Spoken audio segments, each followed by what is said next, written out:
Il y a une réplique dans une pièce de Shakespeare, je ne me souviens plus laquelle, qui dit « Rien n'est bon ou mauvais en soi, mais c'est la pensée qui le rend ainsi. »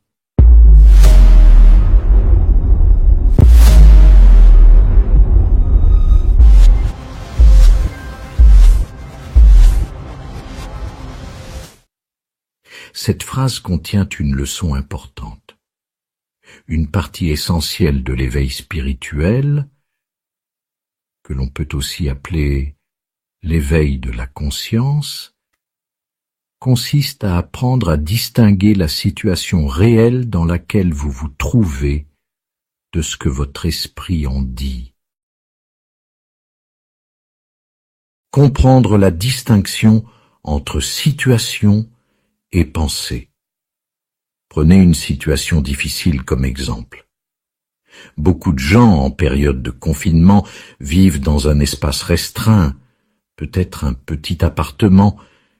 Ils ne peuvent sortir que pour acheter des produits essentiels. Certains partagent cet espace avec d'autres personnes, ce qui peut entraîner des tensions. D'autres, à l'inverse, se sentent isolés. L'argent peut aussi manquer suite à une perte d'emploi ou à une baisse de revenus.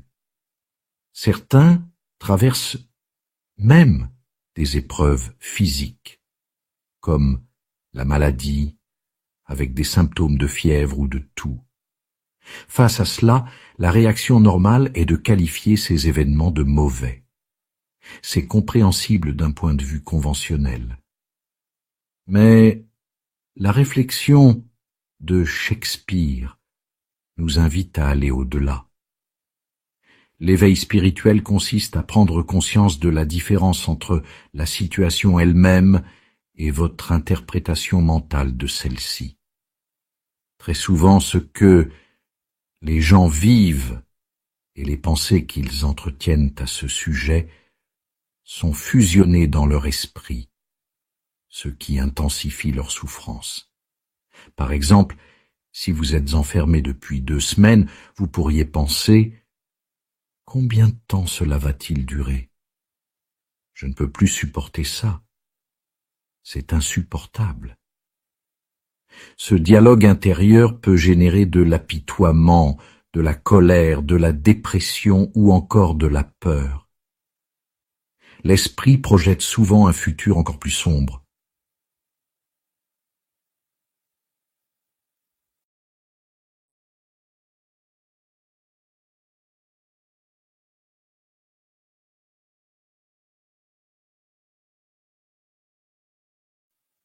Ces pensées finissent par transformer une situation déjà difficile en quelque chose d'intolérable. Expérimentez le moment présent sans jugement. Je vous invite à expérimenter une autre approche. Prenez conscience de la distinction entre la situation et les pensées que vous y associez. Demandez-vous, comment vivrais-je cette situation si je n'y ajoutais aucune pensée inutile? Si vous arrêtez d'interpréter ce moment en le qualifiant de bon ou mauvais, vous accédez au moment présent, sans le filtre du mental. Essayez simplement de vous poser dans l'instant. Observez ce qui se passe autour de vous. Les objets, les sensations, votre respiration. Vous pouvez ressentir un allègement, comme si un poids tombait de vos épaules, ce poids étant constitué par les pensées réactives et inconscientes. En laissant de côté le récit mental, vous découvrez une autre dimension de l'existence, l'être pur, dépourvu de jugement. Cette présence peut vous apporter une paix profonde, bien différente du bonheur conditionné par les circonstances extérieures. La prise de conscience est le pouvoir du présent. Lorsque vous êtes pleinement présent, vous réalisez que votre vie se déroule uniquement ici et maintenant. Tout ce qui s'est produit dans le passé l'a été dans un moment présent. De même, tout ce qui se produira dans le futur se manifestera également dans le présent. Le passé et le futur n'existent que comme pensée dans le moment présent. Ce retour à l'instant présent vous permet de puiser dans un pouvoir intérieur profond. Ce pouvoir, souvent enfoui sous des années de pensées inconscientes, émerge lorsque vous cessez de vous identifier uniquement à votre esprit pensant.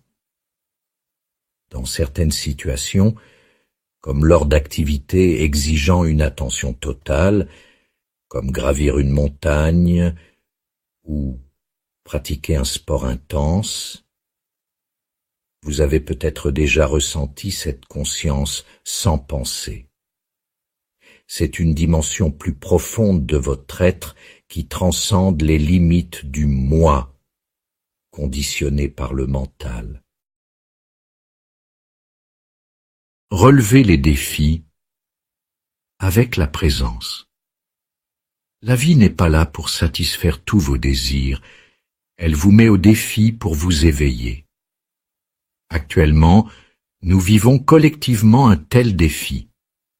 Cela peut devenir une opportunité précieuse pour prendre conscience de l'importance de la présence. Chaque fois que vous vous sentez malheureux, frustré ou apeuré, utilisez cela comme un signal d'alerte. Demandez-vous, quelle pensée alimente ce sentiment? Comment puis-je me libérer de ce récit mental? Progressivement, vous apprendrez à vivre les situations avec la puissance de votre présence.